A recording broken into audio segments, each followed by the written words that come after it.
స్థూల శరీరం ఇది. దీన్ని నడిపించేటువంటిది దీనికంటే హయ్యర్ కాన్షియస్నెస్ పై లేయర్లో ఉంటుంది. అది సూక్ష్మ శరీరం. అయస్కాంతం చుట్టూ అయస్కాంతత్వం కనిపించేటువంటిది ఎలా అయితే ఉందో మన స్థూల శరీరానికి కూడా సూక్ష్మ శరీరం అని అనబడేటువంటిది ఉంటుంది. ఈథరిక్ బాడీ అంటారు దాన్ని. మొత్తం ఫంక్షనింగ్ అంతా కూడా దానివల్ల.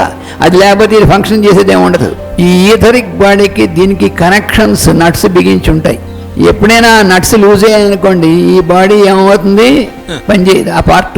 ఈథరిక్ బాడీ అనేటువంటిది ఏ షేప్లో ఉంటుందో దాని వెంబడే ఈ భౌతికమైనటువంటి శరీరం అదే షేప్లో ఉంటుంది.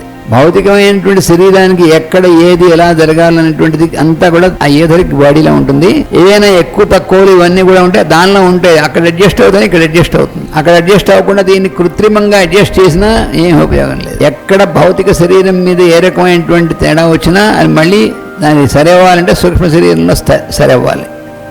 అక్కడ సరవ్వకుండా దీని మీద ఏం సరికాదు, చేద్దామనుకున్నా మళ్ళీ అలాగే ఉంటుంది. స్థూల శరీరము, సూక్ష్మ శరీరము, దానికంటే కూడా కారణ శరీరం అనేటువంటిది ఒకటి ఉంది.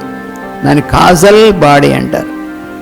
కారణ శరీరం, లింగ శరీరం అని కూడా, దీన్నే లింగ శరీరం అంటారు. ఈ మూడును తనకు లింగములుగా ఏర్పరచుకొని ఈశ్వరుడు జీవుడగుచున్నాడు.